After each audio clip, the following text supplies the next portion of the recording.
this is their moment, and it's such an incredible feeling. It's indescribable with words when you walk out there and you have that rush and the energy that hits you, and all of a sudden it's like you can't help but feel like I need to wave, like I need to find people I know, and like you're looking all around, and With my hand. it's like you don't know what to do with yourself for a second. It's like, damn, I look like the biggest. It really is a magical moment for all the athletes.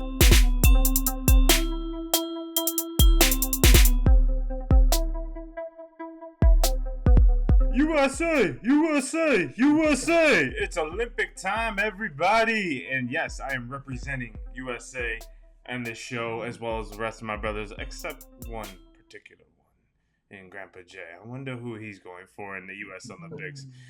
Welcome to Cinco Squad, episode 121. My name is Jonathan Sawyer. With me are my brothers, Grandpa Jay from St. Lucia, Mike from USA, and Trede from USA. What's going on, fellas? It's Olympic week. The Summer Olympics is finally here after all the hype is going down. It is finally here on Friday. I'm looking forward to it. I love the Olympics. I think it's a great time of the year. It brings countries together. It brings people together that normally don't come together. It brings sports together, supporting each other every single day.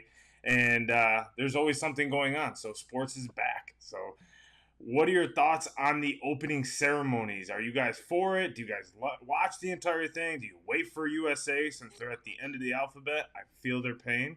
Grandpa Jay, since you have walked in one. Yeah, I guess there's a little bit of bias on my end, having walked in one. The Olympic opening ceremony is really one of the more anticipated events of the Olympics. They put on a grand performance. There's years of planning that goes into trying to make it an absolute global spectacle. And I do believe that Paris is going to incorporate something with the Eiffel Tower and make it very special this time around. Of course, I'm trying not to spoil the surprises, but it always kind of leaks out there. So they will use one of their more iconic, or one of the more iconic landmarks in the world to try and signify that, hey, these are our games and here we go.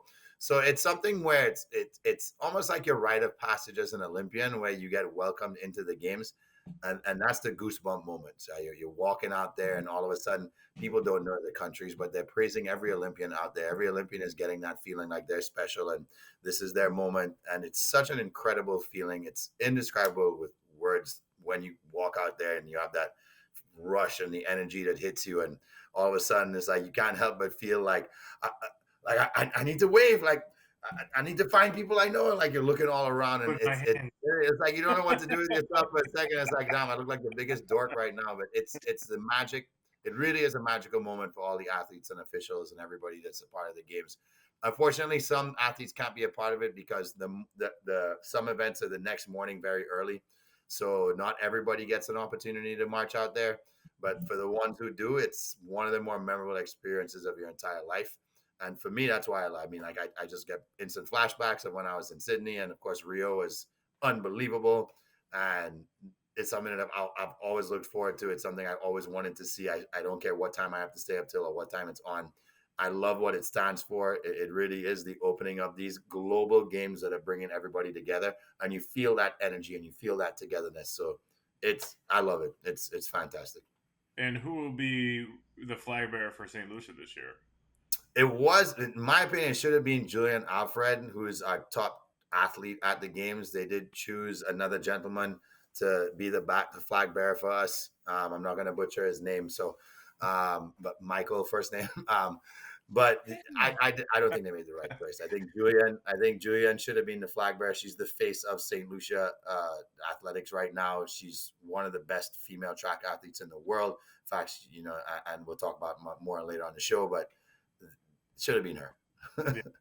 Yeah, I like the opening ceremony. I think it's like a different type of, like, I always like the intros to a lot of games, like watching the teams come out, like the Super Bowl, and the intros and the creativeness that they have. And yes, it's very long because you're doing, I don't know how many countries now, and it takes a while for all of them to walk through, and you got to give them their time of their claim to fame. And some countries like USA, China, Japan have thousands of people in their track, but I always enjoy just watching it and just seeing the different people act like kids again. It feels like you see like LeBron James out there, he's acting like he's like 18 years old again. Just, oh wow, this is sweet. This it's a really cool feeling. And I think they're on boats this year. Mhm. I don't think Yes. they're on like walking, which is pretty cool. So it's like almost Yeah. like a boat parade, which Jamie, you and I have seen in Tampa Bay from the Buccaneers and the Lightning winning the Super Bowl and Stanley Cup. But Trey Day, what are your thoughts on opening day ceremony and opening ceremony? Do you watch it? Do you not? I mean, it depends. I don't always watch. It really depends on the time because if I'm not like Grandpa Jay here, where if it's on at 4 a.m., I'm getting up and watching. It's like, no, now we got YouTube and stuff. So, I mean, I'll watch the highlights at this point because I'm not gonna stay up to 4 a.m. if it's like that. But I mean, it's always cool to have all these different athletes, all these different people that are great from different countries around the world. It's not too many times that the world is in the same place and united at the same time. So that's always a cool part of watching that. And it's really like the last time where everybody's calm before like shit gets going and everybody's like, all right, fuck you, you're in my way, you're blocking my drink. It's like the last shot. You. Everybody can be civil. Not that people aren't civil, but you get what I mean. Like Yeah. end of the day, but people have to remember what the Olympics is, especially in like the not like the NBA type sports, but the other sports like a swimming or a track type sport.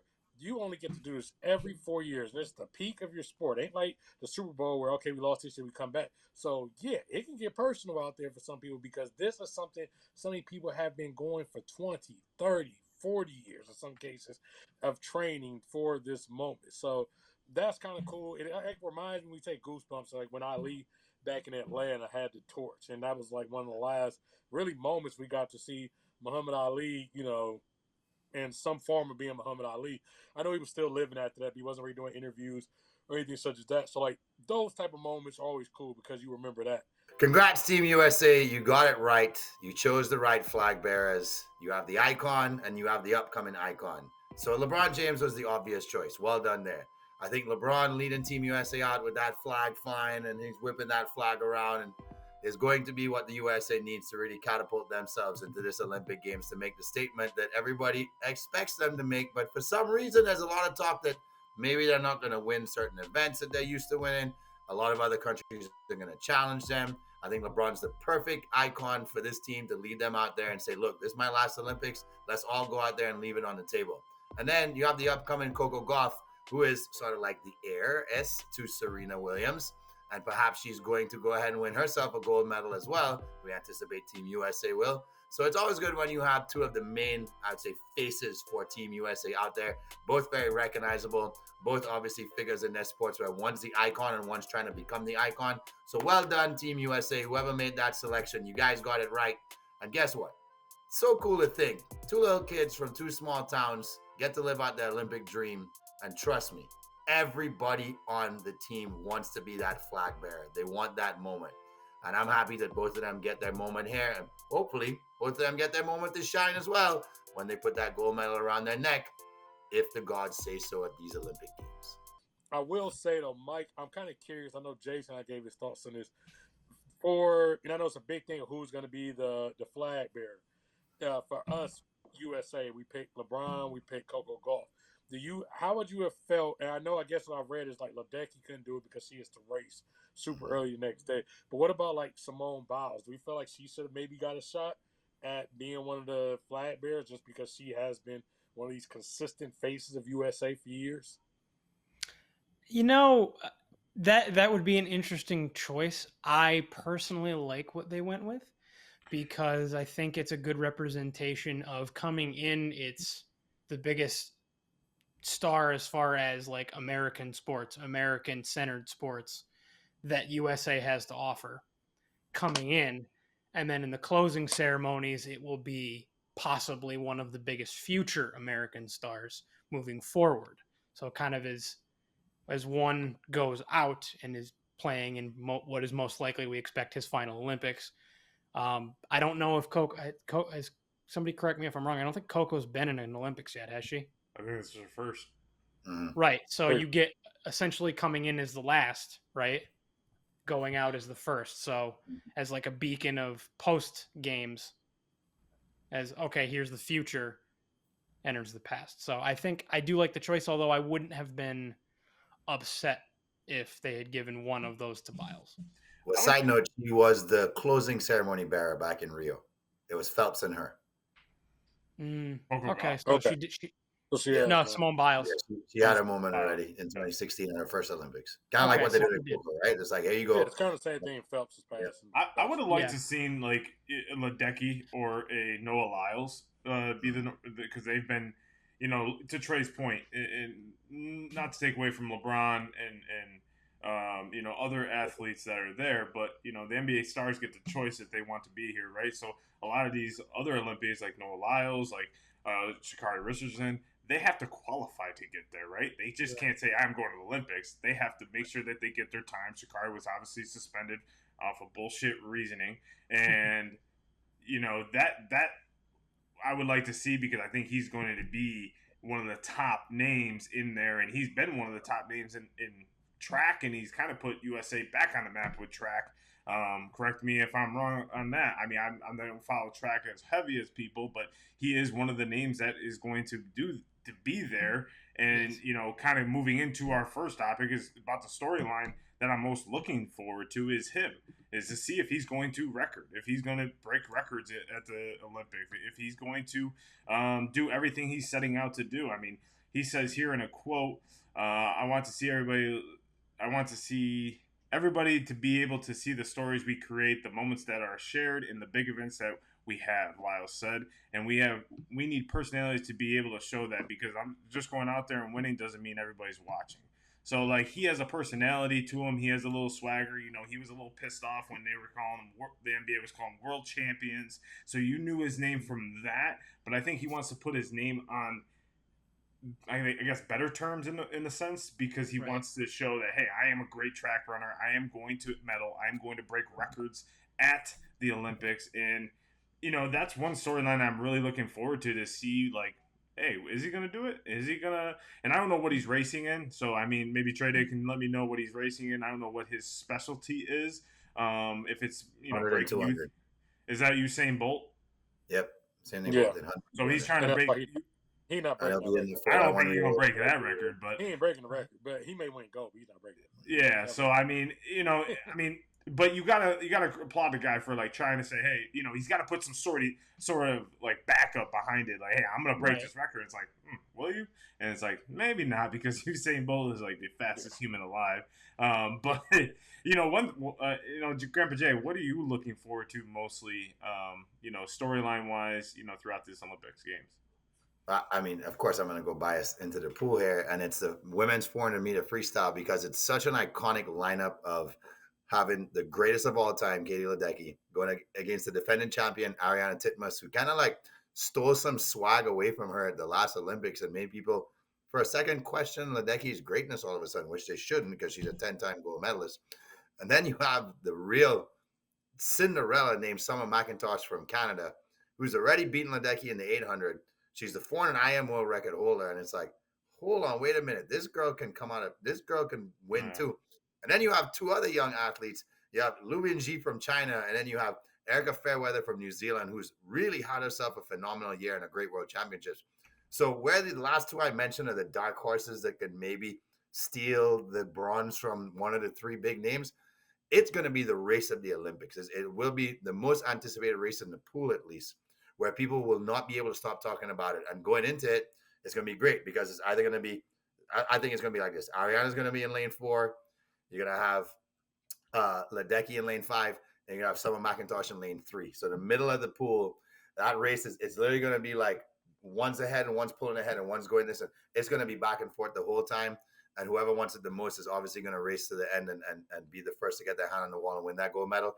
But the hype around that race, that's what I'm super excited for. I think that storyline is going to really help carry women's swimming and give it that sort of, I mean, it's already big time, but it's really going to give it that sort of like the podium where it's going to raise the level of women's swimming tremendously because of these big names. And that moment is going to be phenomenal when it happens. I think they do need that because with not having the name of Phelps there, I do believe that they, especially for USA swimming specifically, they do need that shiny moment to be like, hey, just because he's gone doesn't mean that the show stopped. We still got other great athletes. So, yeah, I think that's going to be like really interesting to look forward to.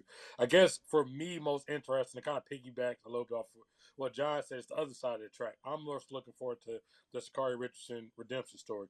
what do we love in America? We love to, I hate to say it, break people down, but then build them back up. So we broken the woman down, unfortunately, even though I don't think she should have, had to miss the last Olympics, but it is what it is. But now she's coming in. She's going to be the favorite. She won the 100 in the Worlds. She won the 4x1 in Worlds last year. So run the 100 this year, hopefully get a gold, and she'll probably be on the 4x1, assuming that, USA does what they need to make it to the finals for that. So watching her redemption. And honestly, when you just see her, like, she is a person that's, you see her and you're like, okay, what's the deal with her? It's something like, sometimes you see somebody and you're like, this person looks like a star, they walk like a star, they move like a star. That's when I see Shakari.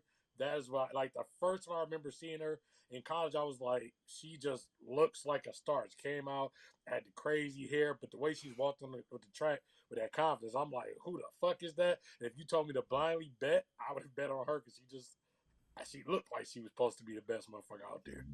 Yeah, she's got a chip on her shoulder. I mean, being able to miss, and it goes back to my point of this is that these NBA stars and these golfers and the tennis stars can opt into the Olympics and kind of where these track stars and these swimmers they're qualifying. That's why it's the biggest in Indianapolis and then I think it's in Portland is the trials. the trials for the track, and that's why it means so much to these people. And then to take it away over something so small and stupid, that I feel that there's a massive chip on her shoulder. Like, hey, I'm gonna break every record and make the USA committee be like, damn, you should have let me race last time because we would have put track on another level. And the same thing with Ledecky. Ledecky kind of took that torch when Phelps left. It just not to the height of Phelps, right? Like she had the opportunities and crushed them, right? And she's been the name of swimming for the last 10, 15 years. I think we're now trying to see the next. Who's the next in USA swimming? Is it on the women's side or the men's side? Who is going to take that torch? And that's my biggest question is because Ledecky, I think this is her last one. And who's going to take that? Maybe. But who's going to take that torch from her? You know what I mean? And kind of pass it on because she has been the name of USA swimming for such a long time. From what I remember from when Phelps stopped swimming. She kind of took that reins and ran with it and crushed it. That was even before because she was winning gold medals back in 2012. Yeah, she was there. Yeah, so like she kind of like said, "Hey, I got you. Go ahead and retire. I got you. I'll take the USA name." But like that's my question to you and Mike is, who is the next swimmer that's going to kind of pop out of nowhere and be like, "Damn, I never saw that person come out of nowhere." Well, let me, Mikey, tell us first what your shining moment is going to be. So it's actually funny you say that because as far as the Olympic swimming torch, I don't think it's an American because it is Summer McIntosh. That is what I'm interested to see. Is this the time when Summer McIntosh at age 17 he hates finally takes over? I don't hate America because I'll tell you after this, I'll tell you exactly who's going to take the American torch. But, or at least for a little bit, is going to take the American torch. Give me those red, white. No, it's the thing is, so back in 2021, the 2020 Tokyo Olympics, because they got delayed, Summer McIntosh was able to make the team and qualify at the age of 14, and she came in 4th in the 400 free. That's insane for a 14-year-old. That's a year, for reference, that's a year younger than Phelps was when he qualified. Now, what I'm most interested to see is this the moment where we see Summer McIntosh take that final big step and take control of Olympic swimming for the next decade plus?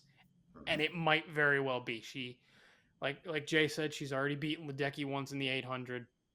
She challenged Ariana Titmus at the Commonwealth Games in 2022 for the 400 free. She's been knocking on the door for a few years now, and I think this is going to be the time when she kicks that door open finally and takes control. So I'm interested to see if she can, and then if anybody has an answer for her. Now, to answer your question about who's going to take the American torch, it's not going to be for very long because he's 27 already, but Caleb Dressel, I think, is the next big guy to take that torch. He's probably only going to have it for a games or two this year's games, and maybe LA if he's still, which I think he still will be at a good pace to be able to swim in LA. But he's got his free is solid, his butterfly is solid. We'll get into that later. And I think he's going to be the main name until another generation comes up. I don't know, Jay, what do you think? For me, it's probably Kate Douglas because of her versatility. I mean, Kate Douglas is so good. She's one of the more decorated NCAA athletes of all time, and now this is going to be a moment to break out on the biggest stage. She's probably one of the more versatile swimmers that reminds me of Phelps because she's great in the 2 IM. She's great in the 200 breaststroke. She's great in the 100 free. She could sprint. So she's going to be instrumental in, I think, making sure that the U.S. keeps that pedigree of winning the IM events, and she should easily win the 2 IM. Should be a 1-2 for America there. She can win the 200 breaststroke because her breaststroke has been phenomenal. It has really come together here, long course for her. She's probably going to be the anchor leg of the 400 free relay, who, by the way, she gave up her spot to Gretchen Walsh, her teammate from Virginia. So Gretchen Walsh is going to be swimming the individual 100 freestyle because it clashes with her other events. It's too close to the 200 breaststroke, and she's more likely to win a gold medal in 2 breast than she is in the 100 free. So to be the consummate teammate there and sacrifice and hand it off to your college teammate is pretty cool. And she really has that swag about her. You know, her coach told her, look, you're going to break world records if you come to Virginia. And she has. He said, you're going to be the fastest swimmer ever in NCAA history. And she has. So I think she knows how to live up to the billing. And because of that, she's going to handle that pressure very well. But it's going to be it could be a phenomenal games for the American women. Regan Smith could win 2 gold medals. Lily King can win the 100 breaststroke. Gretchen Walsh is already the world record holder in the 100 fly. Like I mentioned, you have Kate Douglas there. So 4 or 5 American women, and I didn't even say Katie Ledecky, and she could dominate the mile. So we're talking about like 5 American women that could win multiple gold medals and really just, as usual, put a spoke in Australia's wheel, who kind of ends up coming up short in the Olympics, and they're really out for revenge here, so that's not their reputation. But it's going to be hard to beat these American women, like really hard. Yeah, and one person, I want to give a shout out to is Dylan Carter, who we've had on the show as an interview. He will be, his first event is July 30th, which is 6 days from now. So make sure you guys tune in. He'll be doing his, I think, qualifier in the 100 mid. And we wish him the best of luck. Hopefully he takes home some medals and gold medals. If that is, we're going to try to get him on our social platforms, maybe not on the show because he's preparing, but try to get him on our social platforms for maybe 5-10 minutes. So make sure you tune in to that because, we wish him the best of luck. Anybody that joins the show, we want to make sure that we wish him the best of luck. But are you guys serious? Are you really that dumb? 2 members of the Canada soccer team from the women's side, a coach and an unaccredited analyst, had to be sent home from the games in Paris because during Team New Zealand's training session before their match against Canada, they happened to notice that there was a drone flying in the sky, and it turns out it belonged to the Canadian women's soccer team. So now, the defending gold medalists are under intense scrutiny, and head coach Bev Priestman has to recuse herself from coaching against New Zealand to open up the Olympics because it appears as if they were cheating and taking illegal footage of New Zealand's practice. And honestly, how can you really be that dumb? It's a drone that can be seen and heard. And it's not like there's not a ton of people on the pitch during this training session trying to get ready for you, especially against, as I said, the reigning gold medalists. So Canada Soccer, I don't understand what you think you were doing, and I hope this doesn't mar the entire women's tournament because you are the main representative of it, having won the gold medal, and now we're just wondering if you cheated to win that too. Quick question. So, non-biased to your sports, if you could attend one event that you want to go to, which one would it be? Mike? So, like I said, there's a few events, but one in particular that I would want to go to is this year's men's 100-meter butterfly final. That would be because the 2 favorites in the event going into the games are Josh Liendo and Caleb Dressel from Canada and America, respectively. Training partners, both have swam or are currently swimming in Liendo's case at the University of Florida, nearby in Gainesville. And that'll be an interesting matchup. But the other thing is, just in general, in the field, are 6. Jay doesn't like that. Jay's not a fan. I thought you're a Michigan fan. But I like that Gator chomp. I mean, I wish we had like Gator chomp. Give him the chomp. That's Michigan. Oh yeah, that looks intimidating. Oh yeah, we're really worried about them this year. Can't keep doing that. True. You know, I had my reign. It's all good. Yeah, I mean, national just- championship's a national championship. Can't take it away. Nah, Yeah, I mean, okay. it is what Yeah, it is. yeah, you Ohio can. State's loaded. I'm not afraid about it. You know what's cool about that rivalry is I'm Anthony not Nestor. dumb, Trey. Anthony Nestor is the coach. If we win, I mean, hey, you know, I'll be like, hey, bro, like, come on, man. Y'all spent $30 million. Yeah. We spent 500,000 and some bus tokens. What were you saying? Sorry, Mike. No, it's fine. So yeah, just with also the 100 free, or I should say, with also the 100 fly. Not only is there Leandro and Dressel, but actually going in the larger field, there's 6 of the 8 fastest times in history, as far as like swimmers. So I think it's going to be. I mean, the qualifiers and the prelims are going to be electric heats in and of themselves, and then I think that's just going to feed into possibly the best 100 fly final we've ever seen, because before it was kind of like Phelps and then everybody else. But now, yeah, everybody's fighting for second. Like we said last week, everybody's kind of fighting for second after Phelps. But this will be interesting to see if does Dressel step up and win. Does Leandro at age 21, does he claim his first? Or no, did he win at Tokyo? Yeah. He won. Okay, so does he? Okay, so does Leandro repeat? Does he defend his title, or does one of the 6 fastest times ever also come in and take the gold? So I think that'll be one of the more interesting races as far as competition. Well, you know where I'm going? I'm going to watch golf. Yeah, that's fair. 4 days of golf.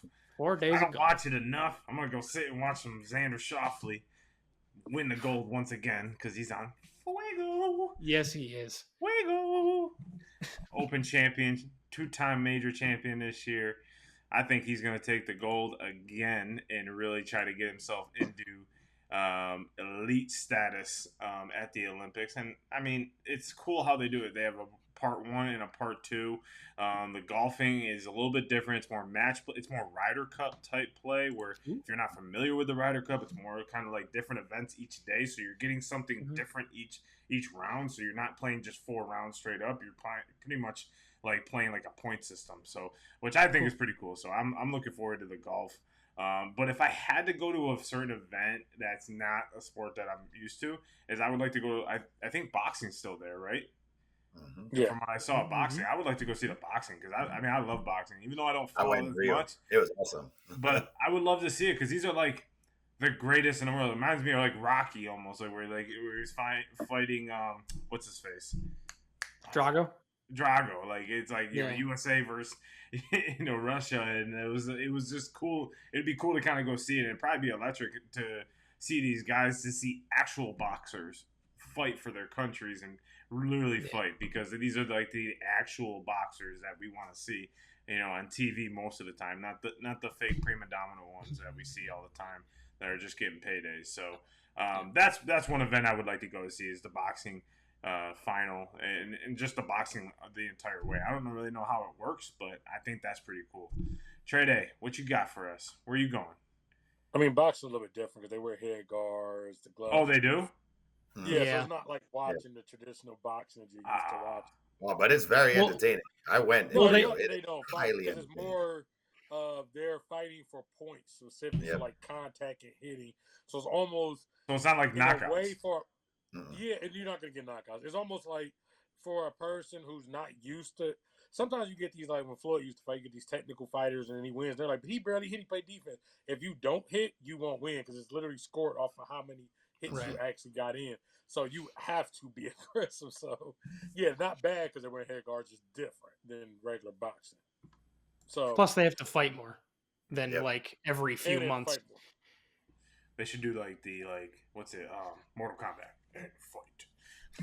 That'd be listen. If we can get more, as a video game fan, if we can get Mortal Kombat as an actual event, I'm not going to have them kill each other. Like, no, I mean like martial. I mean like martial arts. Mortal Kombat. Finish him, literally. Literally. Listen, you want to represent your country? Go Yeah, damn. rip the spine out of somebody else. So now we know what No. Mike really wants in the Olympics. Now you should have Take up the said that show for right the there. events that you want last week. Mike wants Right. Mortal 'Cause Kombat. they'd never do it. I picked ones that they'd want to do. Plus underwater hockey. I would like underwater hockey way more. Anyway, Grandpa But Jay. Oh, for go ahead. for me, it's the men's 4x1 final, like in track. yeah. That's got to be, because the thing is, at the end of the 100 meters, always fun to watch the 100, but it's something about watching the team have to come together, and specifically that race, because the relays. When you run the 200, you got a little bit of time. You can kind of, I'm not gonna say hesitate, but the handoffs don't have to be as crisp. When you run the 4x1, as the USA have learned many times, shout out to Tyson K for good or bad reasons. If those handoffs aren't crisp, then you will now have that baton on the ground, and your whole Olympic dream is gone. But by the race moving so quick, you have to be really precise. You got all the fastest people on the track all at one time, and it's only but so much of a tenth of a second of a slip, a stumble that changes that entire race. I remember watching Bolt, where like Jamaica didn't have to leave for a second. It was like, if you don't get enough, you're not going to be Bolt, because if he gets just enough close to you to start this, then you know you're getting hooked.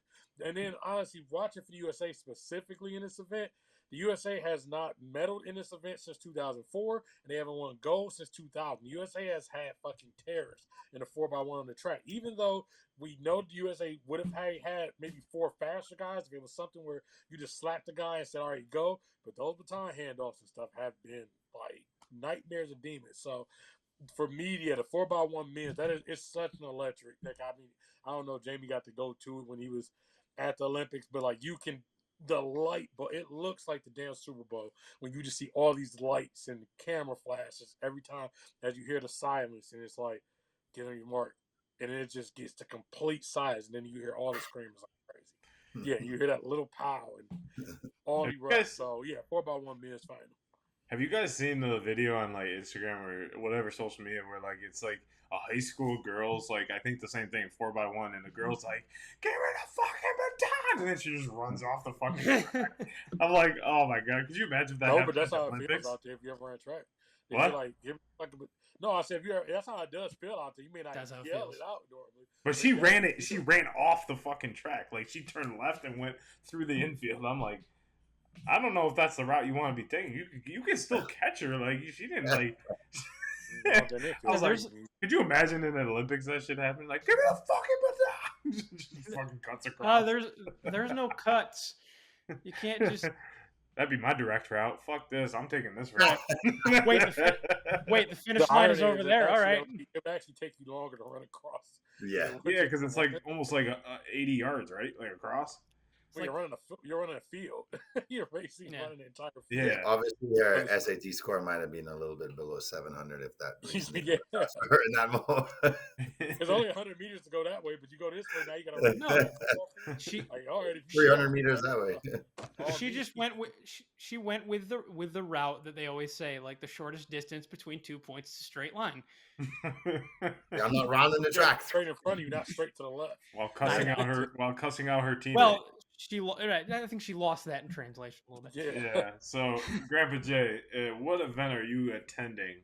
What swimming event? Went to most of every. Actually, no. I am going to be a little biased because our girl Julian Alfred right now ranked 3rd in the world. I want to see her content to win the 100. I want to be there waving my St. Lucia flag, proudly in the stands, knowing that she has a great opportunity to bring home St. Lucia's first ever Olympic medal, which is such an amazing thing to even think about, right? Like, if I could be there and I could see that happen. I mean, the world rankings right now, we know that we talked about a lot in the show. Sha'Carri Richardson, the favorite by far. Then you got Sharika Jackson, defending champion from Jamaica. And then Julian Alfred comes in 3rd. You have Talu Smith from Ivory Coast, Côte d'Ivoire. And then a real looker, Iwa Swoboda from Poland. Very good looking lineup there as well. So, it's easy on the eyes. And these women are the most phenomenal athletes in the world. Yeah, we're talking about women that can run 100 meters in under 11 seconds quite easily. And I think the winner is going to have to try and get as low, very 10 low. And it's going to be one of the most contested 100 meters in recent history where, yes, we say Sha'Carri is the favorite, but these women are hungry, man. These women have been running really well. Each one of them had their moments of success at different track meets, at the Diamond League meets, and they all have a little taste of victory. And so all of them want that, of course, because like we keep saying, this is the granddaddy of them all when it comes to track and swimming and gymnastics and certain sports. You want to forever have on your resume, hey, it's cool, I was a world champion. Like, that sounds awesome. I'm the Olympic champion. I mean, that is something that every athlete, at least in those sports I just mentioned, wants to be able to say and have on their resume. And I want to be there holding the damn biggest St. Lucia flag, just screaming my ass off until I go hoarse. Yeah, let's go, Julia! And so my bias is definitely with my country, having the opportunity to win that first ever Olympic medal. Your apartment manager is gonna get a call. There's some guy on his balcony yelling, "Let's go, Julian!" for some reason. I don't know why. Yeah, the call's gonna. The reason why I'm gonna get a call the cops, I'm gonna be running out booty naked with a St. Lucia flag wrapped around me, going crazy. Yeah, and then I gotta walk out the door going, I don't know him. You gotta go bail him out of jail. The call's gonna come from me. I'm gonna be in here with my pillow Mike, over I'm my gonna ear. leave the check for $500 on your desk, so just go straight to the bonds place. All right, sounds some good. guy on his balcony is gonna be named Julian and be like, "Thanks, appreciate you." I mean, I don't know what I did, but thanks, man. All right, fellas, I think it's this time of the show where we, have to get a little factual. So let's get over to Mike's mind with his thoughts of the week. So, Mike, take it away. Yeah, so we just discussed events we would want to go see, right? But I think I found an event that if we had the opportunity to go see, none of us would. In the Olympics in Paris, oddly enough, in 1900, it may have had the weirdest event in world history. As a test, not an official Olympic event that was, being put into the Olympics moving forward, but as a test for the following games. The Olympic officials in Paris decided that they were going to gather up 128 competitors, bring them to a park in front of a crowd of 6,000 people, and challenge them to shear the fur off as many poodles as they could in 2 hours. That's right, everybody. They handed out medals, including a gold medal, for shearing poodles. Now, the eventual winner of the event, and as you can guess from the history of the Olympics that you may know, it didn't work. They didn't end up having it after these Olympics, but the winner ended up being Avril Lafowl, who managed to clip the fur off of 17 poodles in 2 hours. Well, there's a lot of people who didn't even know they were taking part in the Olympics in the 1900 games because it was more about attending the World Fair in Paris and it lasted over 6 months. So people just showed up and they're like, "Hey, take this razor." It's like, what do you want me to do with it? Just shape the poodle. Just shape the poodle. They had no idea they were in the Olympic Games. He's very simple. You shape the poodle. You win medal. Sign me the fuck up. I can do that. Right? I'm an Olympic athlete. Could you imagine? Hell yeah. Medal. Thank you. I don't care. Give me underwater basket weaving. I'll freaking do it. Let's go. Let me go. Let me ride the boat in Paris. I am tired of seeing in the 9th inning when there's a good closer against a good hitter up and the team decides they're going to walk them. It drives me absolutely crazy because I want to see that great hitter go up against that great closer. That is the problem with baseball is we're missing out on so many different matchups because you guys are afraid to pitch to them. Like the Mets, I give them credit the other night when Dykeman pitched to Aaron Judge, the best hitter in baseball right now, hands down, and he faced him straight up. I'm so glad that the Mets didn't walk him because you want to see that matchup. You want to see Aaron Judge in the 9th inning. You want to see Shohei in the 9th inning. I feel like this is where baseball's missing so much of their hype and so much of their hype of the young guys because we're walking these guys in the 9th inning instead of just facing them straight up. I want to see more of this every single game and every single situation because I'm tired of the intentional walks. Take them away from baseball. I hated it with Barry Bonds, hated it with Mark McGwire, hated it for all the guys in the past. Let them hit, face them straight up, and baseball do better. All right, fellas. Well, let's get on to a little bit of history versus present day. So I'm gonna throw it over to Trey Day in our game this week called Matchup Time Machine. Trey Day, take it away. Okay, so we're trying something new here. Pretty much, how many times you go out and you hear somebody say, "Imagine if this team could have played this team." Well, we're actually going to talk it out. We're going to put two historical teams. We're going to do this for the next couple weeks, different sports. We're going to take two historical teams. We're going to put them in the time machine, and we're going to debate who would have won on a neutral place. So neutral field, neutral court, neutral whatever. And which of these two teams would actually win if they had to compete against each other. So for this week, we're going to throw this back to college football because we all love college football here. We're going to go with, and both of these were champions, we're going to go with the 2001 Miami Hurricanes versus the 2019 LSU Tigers. This is so easy. I know. This is so easy. So Mike, easy. how easy is it? It's so easy. It's not even funny. Of course, it's the 2001 Miami Hurricanes. Nobody's getting past them. Correct. 100. Are you kidding me? Are you kidding me? The defense alone, let alone some of the weapons they had on offense, especially at running back, two freshmen by the names of Willis McGahee and Frank Gore. Not to mention, in front of them is Clinton Portis as a junior. But that defense, I mean, what? Ed Reed, Sean Taylor, William Joseph. Who else was on that squad? Like a lot. Like okay, most of like the best defensive players of in the NFL over the mid to late 2000s, they were on that team. Yeah. I mean, they were on that team. Yeah. It's not even a contest. It's not even a question. Yeah, I think Jamie thinks it's a contest. I saw him shake I his don't know. head. Jay looked like he thought it was a contest. Yeah, I mean, you have to think about like the evolution of the game, right?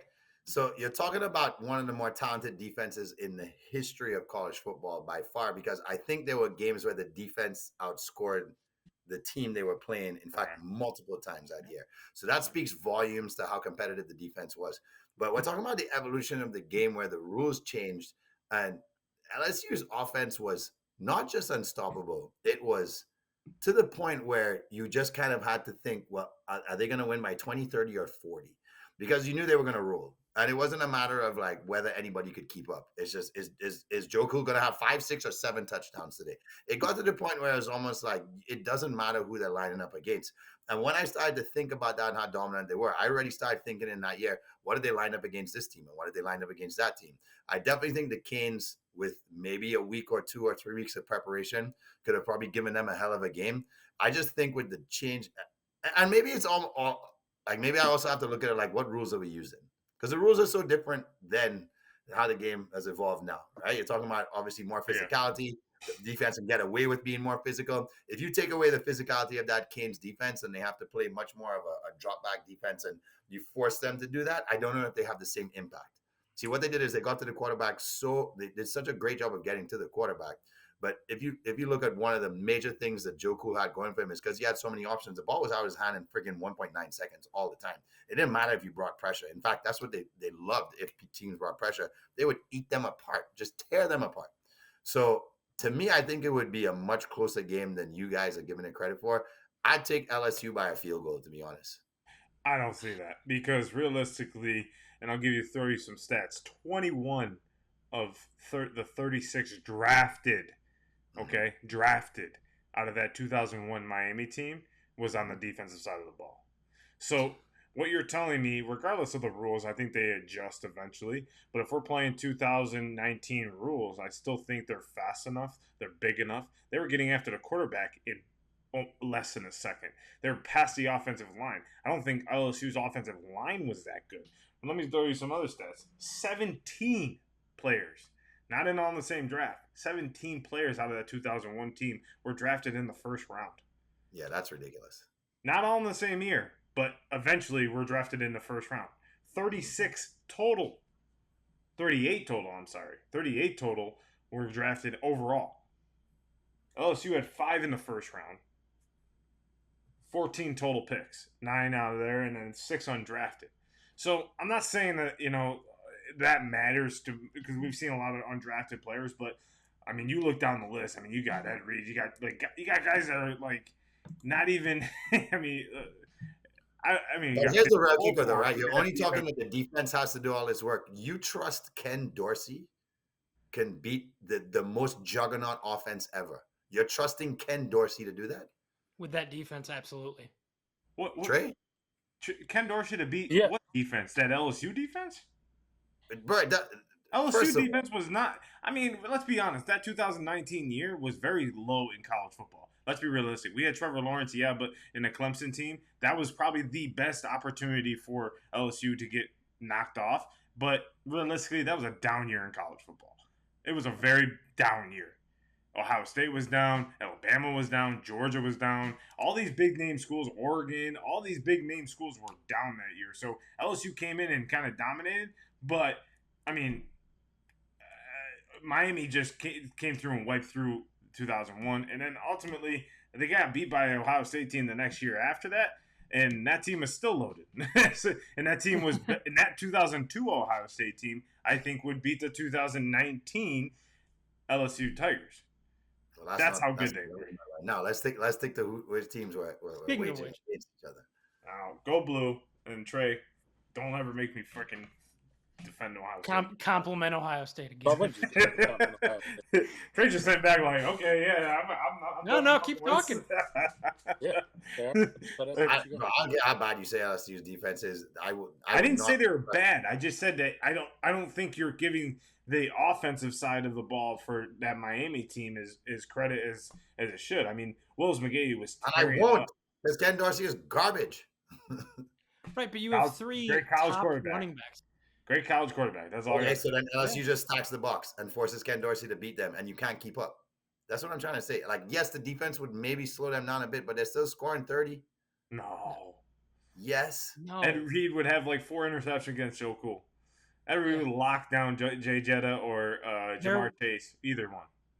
Easy. That offense would not be allowed to freewheel the way they did. No, that offense would not be allowed to freewheel the way they did in 2019 by that Miami team. Any little amount of success that LSU team has in that game, they're going to feel it from that Miami team. Now, granted, Justin Jefferson and Jamar Chase, when their career is done, are probably going to be 2 of the top 10 receivers of all time. But correct. I don't see. I mean, I don't know. It's tough for me to say that defense is not just getting after Joe Cool and making him, feel the pressure. Trey, what you think? Well, no, I mean, I don't think y'all looking at the whole scope of the picture here, because we are in a time machine, so we are not looking at what they did in the pros. So we can talk about Jamar Chase, don't get me wrong, they were cool and shit, but Philip Buchanan was like an All-American out there corner. People forget that he went first round. Same for Mike Ruff. So I know we keep talking about Ed Reed, but remember, their 2 corners were locked down in their college years. And then when you say in the case of everybody keeps saying, "Oh yeah, they got running backs." They do. Who was the leading receiver on Miami's team, Jamie? Do you remember? Nope. Andre Johnson. So it's not like it was some slouch ass receiver out there. They had Andre Johnson. They had Jeremy Shockey. They had Kellen Winslow Jr. Shockey was the 2001 team? Yes. Yeah. Yes. Okay. He was yes, dominant. you have weapons. And then he was a just giant. running back. Everybody can keep saying, like, I know everybody keeps saying, well, they got running back. No, it's not just running backs. I don't need Ken Dorsey to be great because I know Andre Johnson the fucking screen and he'll take that shit to the house. And if not, I got Shockey going across the middle, who was a fucking monster in the dogs. And I still got, on top of that, Kellen Winslow, who I could sub in. Then what everybody else also look at is at the end of the day, you have depth. When we talk about that defense being good, yes, we talk about those guys back there, but we also look at people like McDougal. You remember Jonathan Vilma's in the middle. Then, actually, remember who comes in the D-line. Remember when McDougal Sorry, I didn't mean to cut you off. No, so remember when, remember if, like, McDougal or William Joseph gets tired, who comes in for them?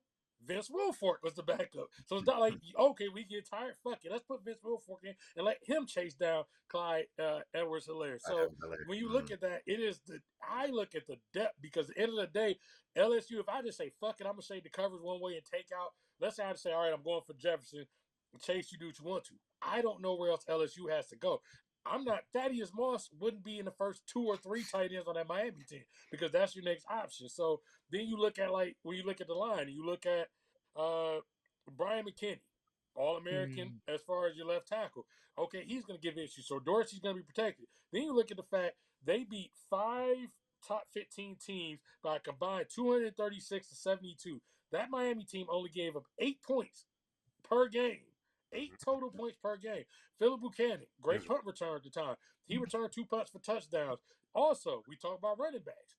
Don't forget who the fullback was, Najee Davenport. He goes to the NFL, actually does a pretty good job as a running back in the NFL because the reason he played running back there is because it was too many running backs. They put him at fullback because they still need to keep him on the field. This is a man who returned for over 2,000 yards in the NFL. So everywhere you go, there's weapons. I don't need Ken Dorsey to be great. All we need Ken Dorsey to do is not fuck up.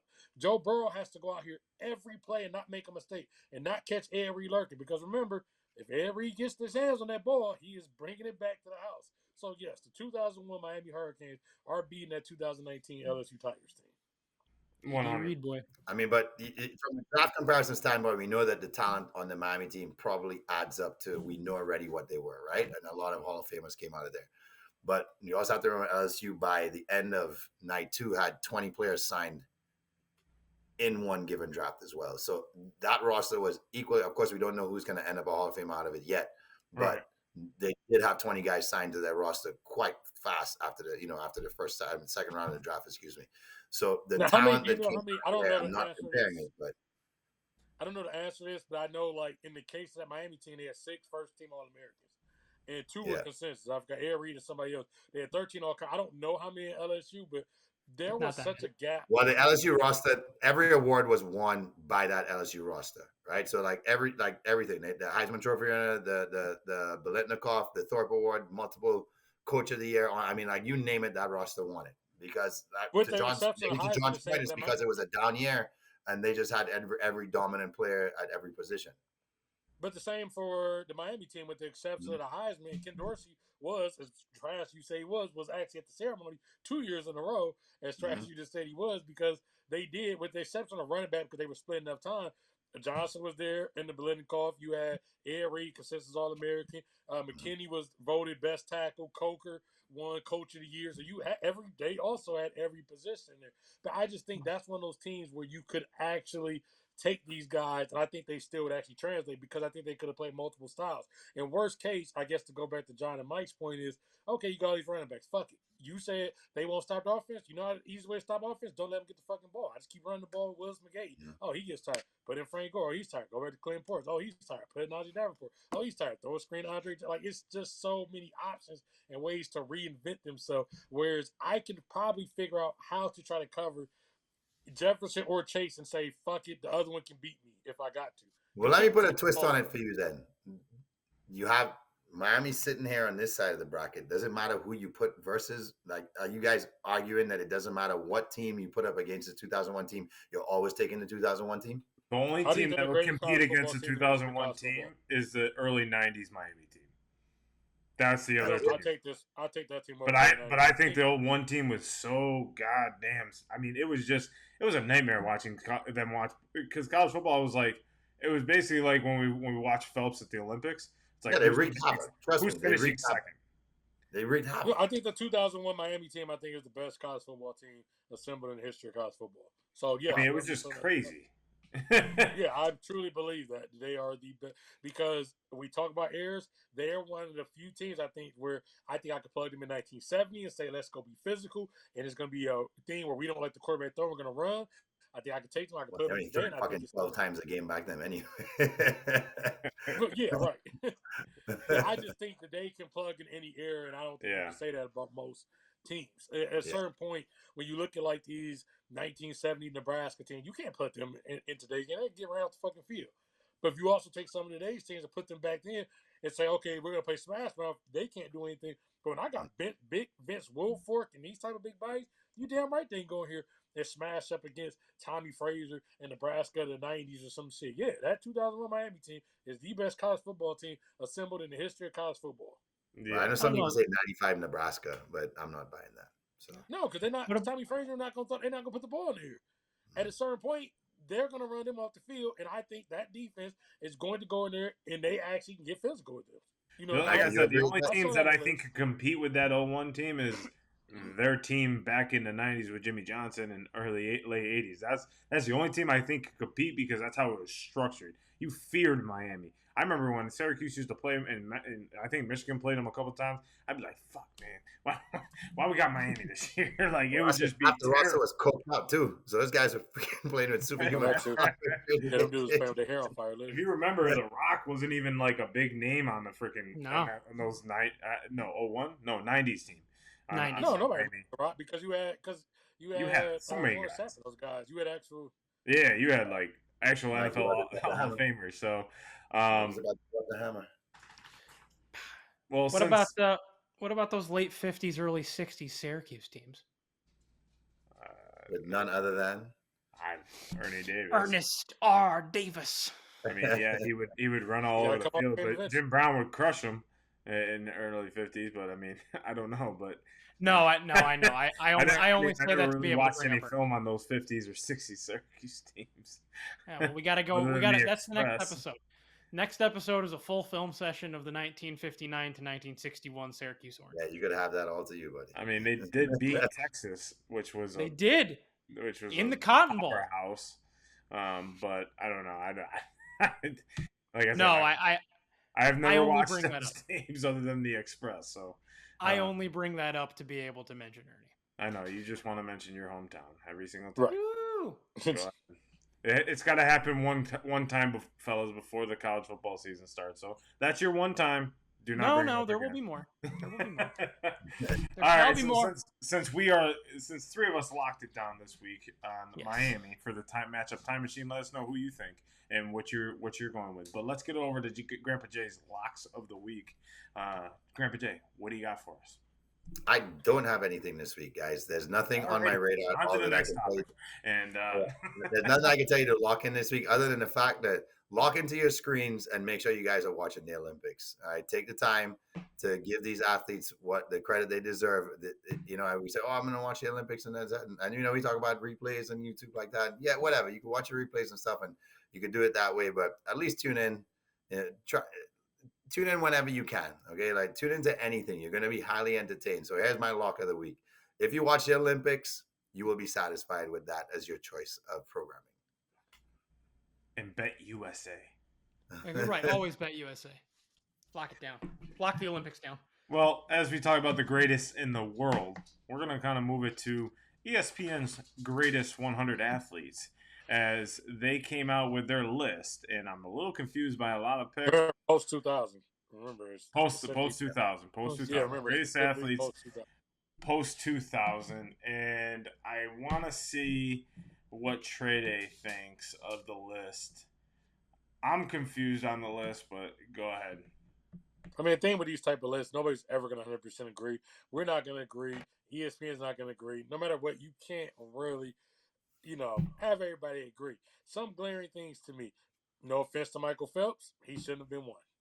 I never thought it'd come to this day.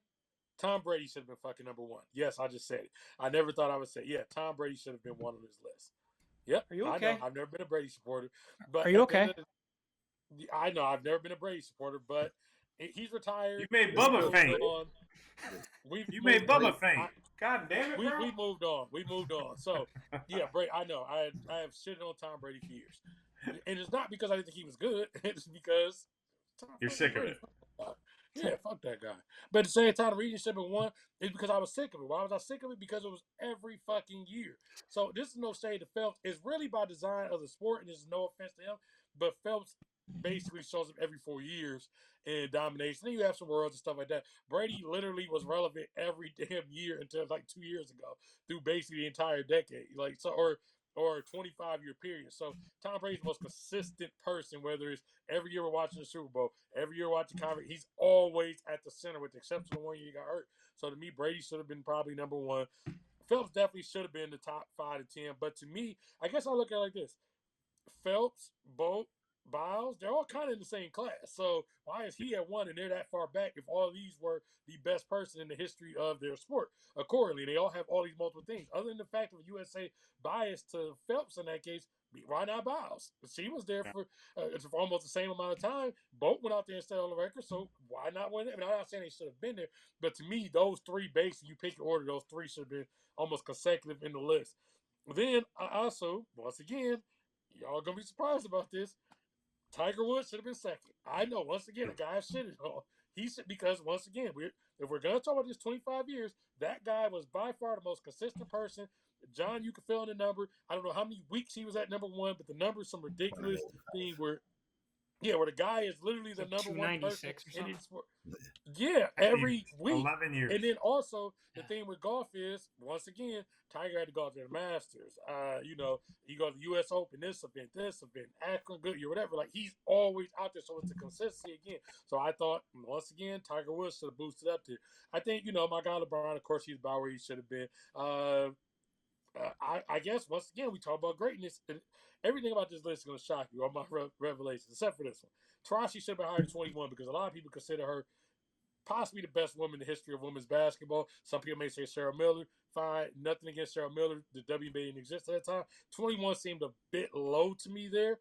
Once again, I'm going to do another shocker. Jeter and Rivera, 53 and 59. I thought they were too low. You had the greatest closer in the history of the sport. Once again, I get they only had, I think, 2 rings since then. But once again, the sport revolved around them consistently, where these guys were important to the sport. So I think, not saying they should have been top 10, but 53 and 59 seem really low. Tony, that's my guy. I'm a Dodgers fan. 62, too fucking high. He wasn't in most of these 25 years. He just fucking showed up a couple years ago. We can't put a guy after a couple years and project. If we're going to do this, we do not project if we're saying these 25 years of a guy who just showed up. And then my last one is... There is no fucking way. Wait, hold on. Who did I put here?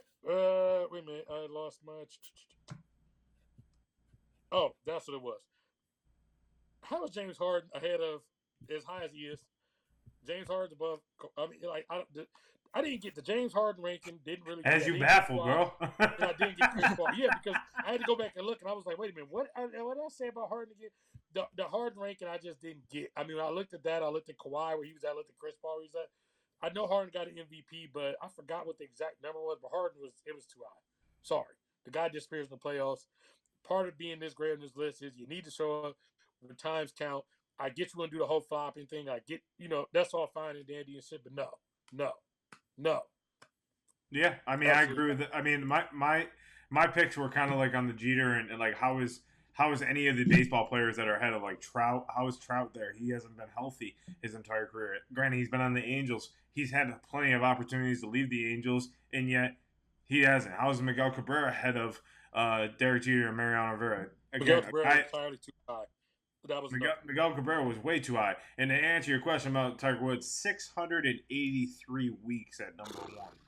When you're that dominant, why not put the guy? That's what I don't get is like, yes, he's top 10. I agree with that. But how is he not number 2? I don't. And the other thing with this list is, what are you basing it off of? Right? Like, that's the biggest thing we don't know is like, what is the basis? Is it wins? Is it championship? Is it what you mean to your sport? Is it what you mean to sports in general? And when I think of sports, Tiger Woods put everyone on golf. Everyone. And I said this in a tweet, and I'll say it again, that anytime you hear from Jupiter, Florida, number XYZ amount of major champions, Tiger Woods, and the crowd goes wild. I'll give another example of Tiger Woods, why he should be number 1, is because if he goes to any event, that event immediately skyrockets in attendance. Whether you ever watch golf before or you not, you get a chance to see one of the greatest golfers, the greatest golfer to ever play, and you get to see him straight up close. So I just think he should be number 1. Number 2 should definitely be. This was tough for me. Really quick, it was 70,000 votes from ESPN contributors. That's how you come up with this list. Okay, so it's basically like a Hall of Fame. Yeah, it's the writers. So it's a writer thing. So The other person I say is Jordan because to this No, no, day. no, Remember, it's Jordan. post Oh, 2000. 2000. Oh, Post I'm sorry. 2000. Sorry. Remember, Jordan only Okay. exists in the Yeah. Wizard. Yeah, Yeah. that's why when we started talking, I said make sure we say post 2000. Post 2000, Yeah, right? because Jordan All right. was only a Wizard post 2000. All right. So I'm gonna add Jordan anyways because he was. No, I was joking. He played in No, if you put He Jordan, played we got to talk. 2000. Now we got to talk about his ownership, and now he's Right. No, I think the other person probably at 2 is probably it's got to be Serena Williams or it's got to be LeBron James. I mean, LeBron has been the name of the 2000 to now since.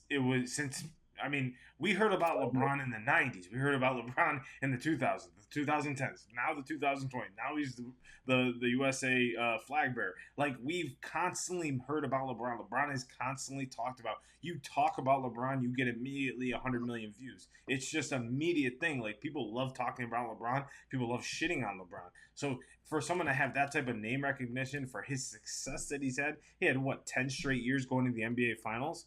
Like, that's wild. That's just wild. That's tough. I mean, we talk about hockey and doing it 3 years in a row, and this guy's doing it every single year at the same amount of pace as a hockey player, and maybe not as physical. Obviously, I'm not giving that up. Obviously, hockey's a way more physical sport than basketball. But he's doing it every single day, right? Like, we heard about this guy every single time. Even in the off season, we're hearing about LeBron James. We cannot stop talking about him. So if a guy has that type of name recognition, he deserves to be in the top 3, if not 1, right? So that's why I put him behind Tiger. I think the Derek Jeter and Mariano not being inside the top 20 is ridiculous. Kobe at 10 is kind of all right. I think Usain Bolt is way too high. He was a name recognition, but for such a short amount of time, we only heard his name. Another guy that I think was number. Okay. What do you think Phelps did? No, I'm asking. What do you think Phelps did? I think Phelps was number 4. I think Phelps goes number. Is almost the same amount of time if Phelps. What's that? Yeah, but Phelps had way more medals. Yeah, but that's the nature of the game. So if we go back to that, he has more because you can't compete in that many track events just based on the way track is set up. You're not supposed to compete in that many swim events either. That's why I need 2 people have ever done it. That's why I think Phelps is the greatest Olympian ever. Like he put himself in a position to swim in those amount of events, and that's what was the biggest thing. Is like, and to Jamie's point, like that's what was being said about those events is like, hey, he's not supposed to be doing this. Like, he's supposed to be only like taking breaks in between, and he was doing so. Not saying Usain Bolt couldn't. I don't know the. Well, no, because I'm just saying because you said a short period of time. I mean, anybody who's an Olympic athlete is gonna have a short period of time. Whether it's Phelps, whether it's Bolt, whether it's Biles, just because they, unlike the other sports, which is it's an inherent advantage, but the other sports we were talking about, whether it's football, golf, especially golf gets to compete more than any of these. Yeah, they get to play 37 weeks a year, so yeah. So I mean, like they don't really have an off season, so naturally, and I'm like I said, I just said Tiger should be 2, but naturally, Tiger got more cracks at being great than Phelps, Biles, Bolt, as far as our big 3, I guess we would say on this list. The other person I think is way too... Really quick, my other thing too with Harden, he was 67. That's what I couldn't remember. My note to myself, I couldn't remember was how is Harden 67 and why is Aaron Rodgers at 91? If we're just giving it because Harden got an MVP, well, Aaron Rodgers got like 4 of them and a championship. So how is this dude higher than that guy? If the Harden MVP is assuming that's why they weighed him that high, it makes sense. The other people that I think should be in the top 10 is Rafael Nadal, is Roger Federer. I think those guys have dominated in tennis, and it was always those 2 names in any type of open, any type of major for tennis, any type of event for tennis. If their names were in there, it was like, oh, fuck. We got to play him. We got to play Nadal. And if they got knocked off, it was like a huge news, right? So you just heard about these guys named globally every single time. And it was such a sweet send-off when Roger Federer retired because it was just like, he's done and whatnot. I think, and that's why I say Serena Williams as well, because she changed women's tennis in for the better. I mean, she just put that on the map, and she was so dominant, and it was years and years and years and years, and it was every single year. It's like she entered, it was like, okay, who's finishing second, right? So that's why I think those people should be in the top 10 versus other athletes that I think are deserving, and that's why I say it's so hard to kind of see what is this list based off of. Are we taking off of championships? Are we just taken off of votes. Like that's where it gets tricky sometimes. For me, if you put a ring on your finger, you win a championship, you deserve some sort of recognition. That's why I think James Harden shouldn't even be on this list. To be honest with you, I don't care if you won an MVP. You can't perform when it counts the most, and the counts the most is a championship. And that's my mentality my entire life. Is if you don't win a championship, it's a failure of a season, regardless of what Well, you happens. got to scrap a lot of people off this list then if you do that. I mean, if that's the Steve Nash also gets kicked off the list, for example. He's on the list too. Yeah. If we're just saying championship or bust, Didn't he win one with Dallas? Nope. No. He was already back. On that, he was back on that 2012 team. No, he's back in Phoenix. Or no, he was in LA. Okay. No, he's in LA. Yeah, Steve well, Nash I mean, my mentality doesn't change regardless. If you don't win a championship, the season is not a success. That's just the way I look at it, and that's the way my mentality has been my entire life. Everyone has a different mentality on how they look at seasons. Like Giannis doesn't. He thinks it's every season's a blessing, which is great too. But that's the way I look at it. Is if you don't hoist that banner, you don't hoist that trophy, you gotta get back to work. So. Well, no, I'm not saying that. I was just saying if you say that, then now you got to rework this entire list because you're saying if you don't get a championship, you're on there. But see, where I always get weighted when people say that type of mentality, we always kind of get against it because that's when people start boosting up saying Robert Ory should be in the Hall of Fame. That's a fucking idiotic statement because he got a championship. No. It's like the 8th best player. I hate when people say that. So that's why I always walk across this line. Role player. Yeah, but people, I've heard people make the argument. I'll be like, for what? What are you talking about? Robert Ory, it's like, no. Look, I'm all about championships. Robert Ory's not better than Charles Barkley. I mean, right. I'm all about championships, but I'm not about like just putting I'm not saying okay. I'm just saying in general. Yeah, I got you. It's like putting Luke Chuck Longley. Knobloch in the Hall of Fame. Yeah, put Luke Longley. put Luke Longley in. But I'll tell you what, guys. Mikey and I went over like we went through like top 50, Mikey, and like we were breaking it down. And we started asking each other questions. And the one question I kept asking Mikey is, what pattern are you seeing here? Right. And a couple of guesses. And the most obvious pattern was number.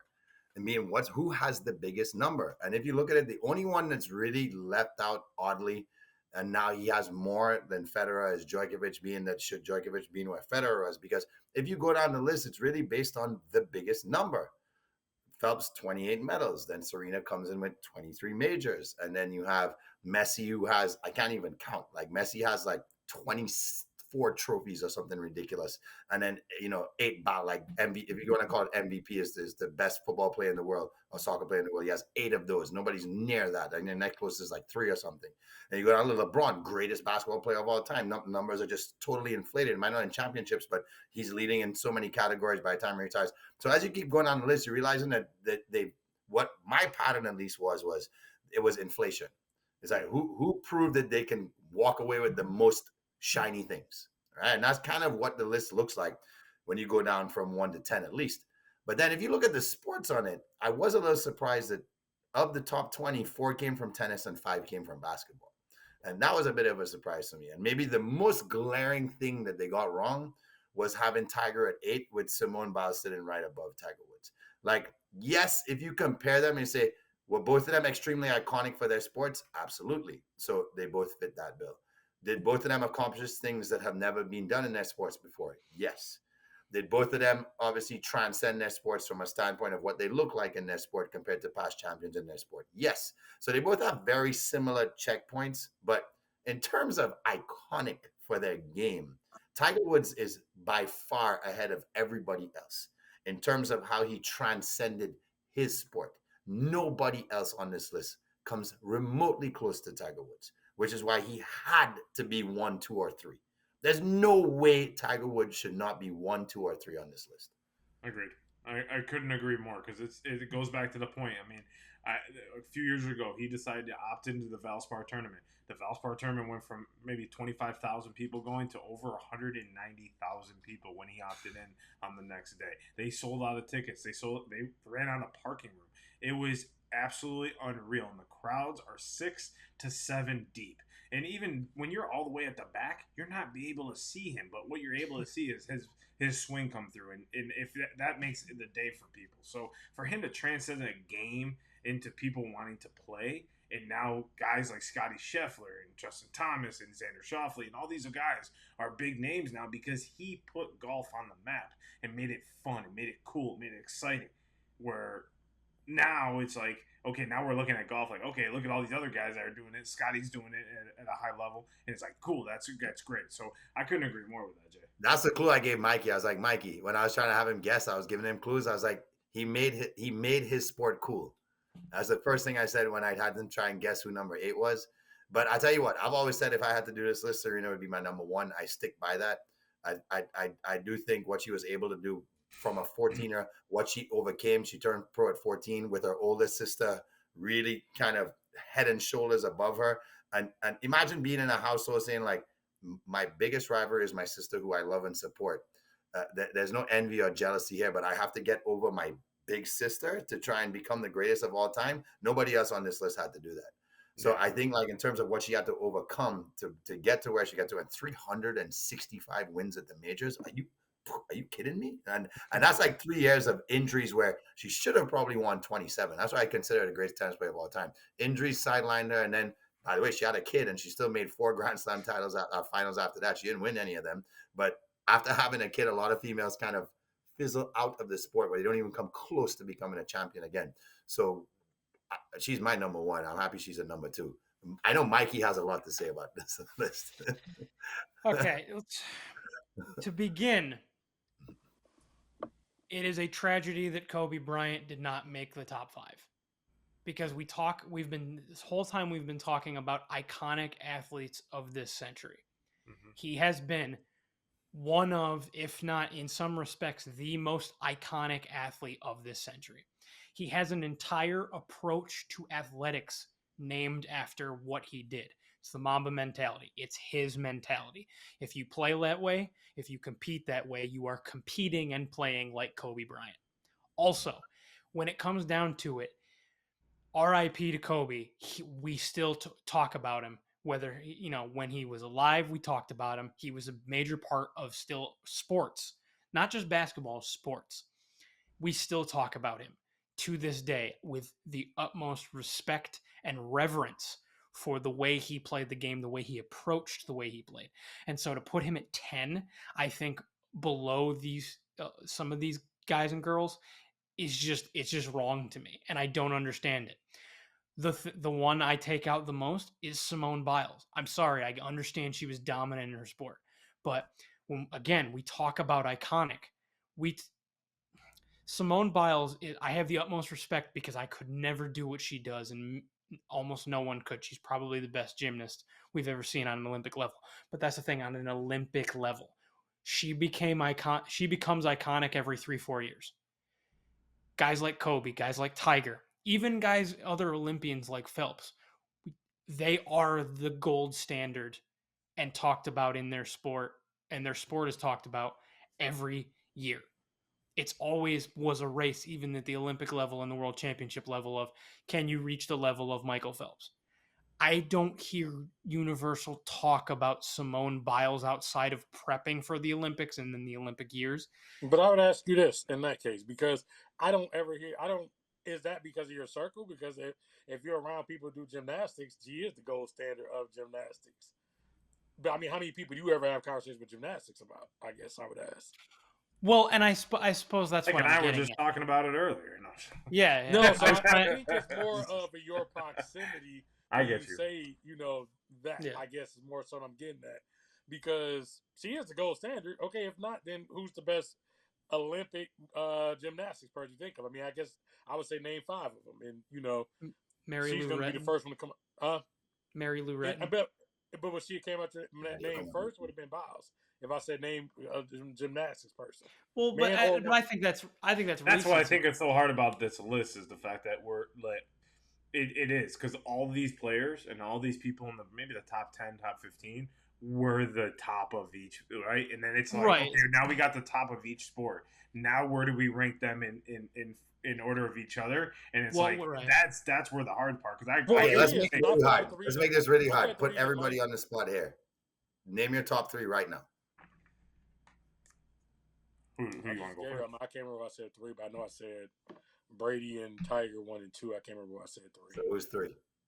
You I gotta can't go not back. say LeBron. Huh? You can't not say LeBron. Now, that's Kobe. Who's your 3? I gotta go back through and look because I was actually about to ask you another question. As a quick side note, while we're doing that, I'm surprised Jamie didn't mention Venus being 86. That's what I expected you to go. That one rocked my world. I don't even want Yeah, to go that's there what I because that one expected you to go. pissed me the hell off. I was That actually one sitting there rocked trying to me to roll be through like, mine.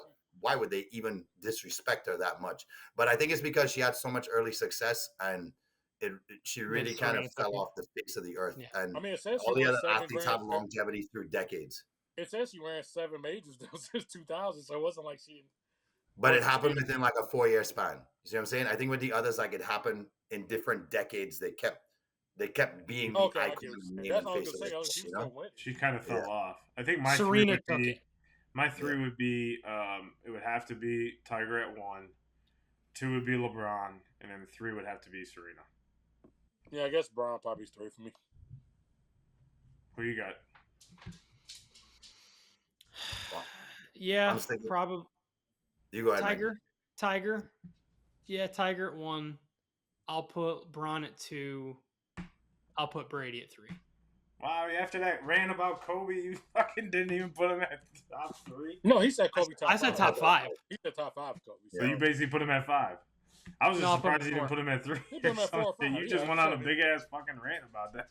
Like, I would expected you to put him at. It is a big difference. 10 and 4 is a big difference. Yeah, so like the 10th best is something in the 4th best. Okay, Jamie, who you got? Serena, Tiger, and I like Messi at 3 because if you hear some of the best managers in the world who manage him and talk about Messi, that when they say like every time like you hear managers say every time I hear someone talk about he's like Messi, like you hear managers saying no, that is probably the biggest insult to him.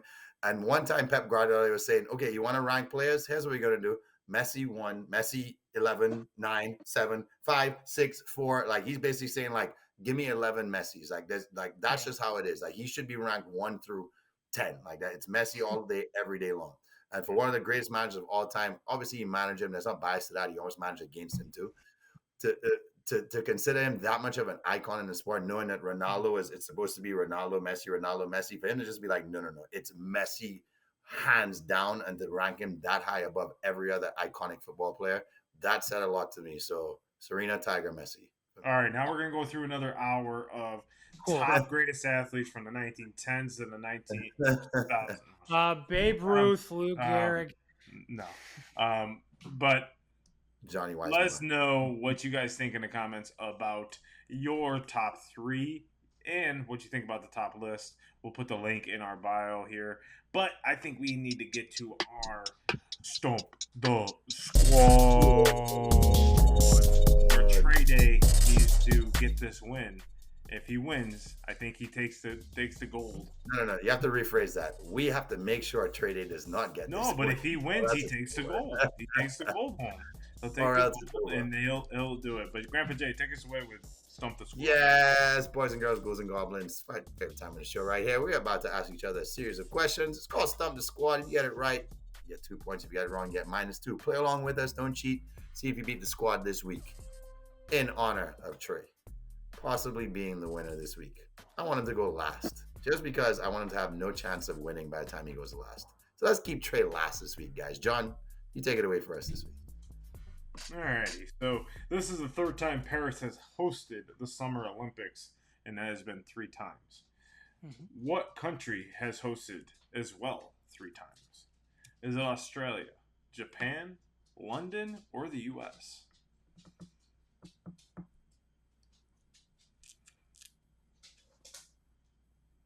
Do you guys hear me or no? Yeah. Thank you. Oh, okay. Because Bubba was trying to make it 100 bunch of noise. Yeah, no.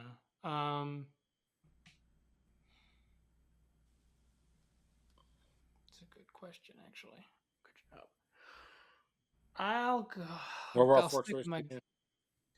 Australia, Japan, London, or U.S.? Well, the country would be United Kingdom. Or England. Well, no, I said U.S. We said which country? United States. You said which country? London, the city. That's what he's saying. City. Okay. I'll go with my gut and say Japan. Mike, Japan. Trey. Mhm. United Kingdom. The answer is the United Kingdom, and in 2032, Australia will host their third games, and they'd be on that list as well. The answer is it is London, actually. So it's not the United Kingdom. It's London. London, the city of London is hosted. The Yeah. city is London. You It said is what country? London. Yeah, they said which country, and I'm trying to say the United Kingdom would be the country, and Kingdom. London's the city. Yeah. Well, fuck you, Jamie. Fucking two Yeah, points. he was. 2 points. You can I'm fuck me all sorry, you I want. Give me left 2 the points. fucking country. God damn it! I only know cities and states. All right, so Grandpa Jay gets it right, and Trey Day gets it right, and I don't know countries or cities. So, okay, so then go ahead, Grandpa Jay.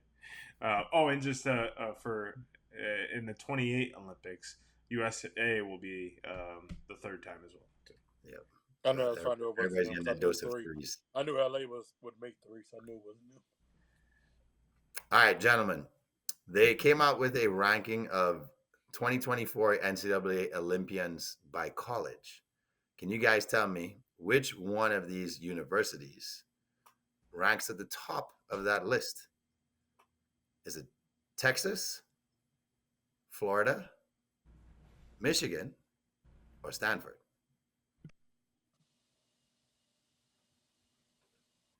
Which one of those colleges or universities have the most Olympians in the 2024 games? Say that again. Texas, Florida, Michigan, or Stanford? Stanford. Texas. Florida. And the correct answer is the Stanford Cardinals. Oh. I will ask the tiebreak for that because I have the numbers. So I'll ask a tiebreak if we get there. Oh, I'm out. No, you're not. You got 2 left. Yeah, and I gotta ask one of them. You're still not out. Yeah, we'll see. 2, 2, 0, -4. Give me a minute. Huh? Okay. So, being that we're going universal and we're keeping Trey last. Who, gentlemen, was the first Olympic flag bearer for Team USA? So that is who is the first ever flag bearer for Team USA at the Olympics? A. Ralph Rose. G. George Bonhag. C. Pat McDonald. Or D. Taffy Abel. Did you say G? Abel, is that a real name? He said G. Yeah. He said G, right? No, I said D. No, you said He G, said bro. G. No, All right, G. run No, those I said names G. one more time, Mikey. Yeah, One more you time. said G, George Jangle. B. One more time. George Bonhag. He said Yeah, B. no, I know, but you said G at first. All right. It's a All cool right, so one more time. A, It's what's the funny. names again? I'll go G. So- A. say- A. Bear, the Undertaker's manager. A. Ralph Rose. B. George Bonhag. There you go. C. Pat McDonald. Or D. Taffy Abel. Pat McDonald had a farm. George. I like B. I don't know why B sounds familiar. You mean G? Yeah, G. Fucking hilarious. Okay, so we got 2 for George Bonhag, 1 for Pat McDonald. Mhm. This week I have successfully stumped the squad. Damn it. It is A. Ralph Rose. Not Fuck G. you, Ralph. Fracking Ralph. Ralph. Goddamn Ralph. All of those real people, by the way, and all of them in order of the I first figured they 4. all carried it just right. I figured it was one of those that they all. Yeah. Taffy Abel, hockey player. Laugh it, Taffy. Shake that laugh it, Taffy. Yes. Scores, John? What's I that? think Trey and I are on 0 and you're on -2. No, I'm at 0. Me and you are at 0. Trey's at -2. And Mike's at -4. So we could all potentially tie with Trey's question, which would be weird. I don't know who had. We've never had that happen. You know that? No. Like that would be. What do we do? Like have we discussed what happened? I think we were forced to just have another round of questions. We'll let George. Bubba has to ask us a question. All right, Trey Day, go ahead. Okay, so of these countries, which of them has the least amount of medals in their Olympic history? We're going with Egypt, Argentina, Ireland, Croatia.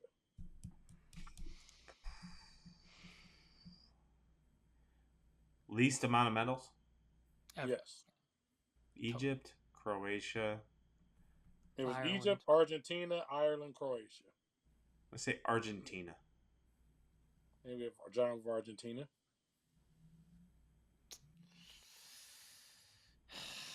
I'm gonna go with Ireland. Mike's going Ireland. I think I'll go Ireland too because I know there was 2 times that athletes had their medals taken away for drug scandals, and I know they were very well praised because they weren't really winning medals that much. So I'll go with Ireland. Okay, so we have John and Jamie with Ireland, and we have Me and Mike with no, Ireland. sorry, Yeah. yeah, Mike and Jamie with Ireland, and John had Argentina. All right, so today I successfully stumped John. Bang, bang, bang. Go Team Ireland. Bang, bang, bang, bang. Let's go. So that means this week's winner of Stump the Squad goes to our first champion of Stump the Squad, Grandpa J, which brings all of our scores to, I believe, Trey Day has 7, Mike has 5, John has 4, and Jamie has 4. So I believe we have 3 episodes left, and Trey Day still hasn't solidified his championship yet. So it's going to come down to the wire. So Trey Day, come on, man. You can lose. I gotta keep it interesting. You Gotta can. keep You cannot do can't. it. You can't do it, Trey. I will always keep- believe in you, except for now.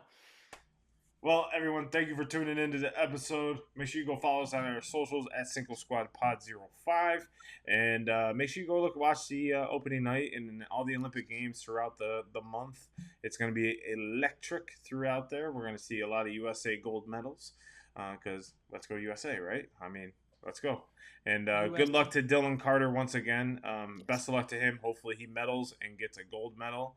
And then we can see it on one of our shows here soon. So make sure you guys tune in next week, episode 122. Will Trey Day solidify his championship, and we'll be back here. See you guys next week. Single Squad out. Let's go South Sudan basketball.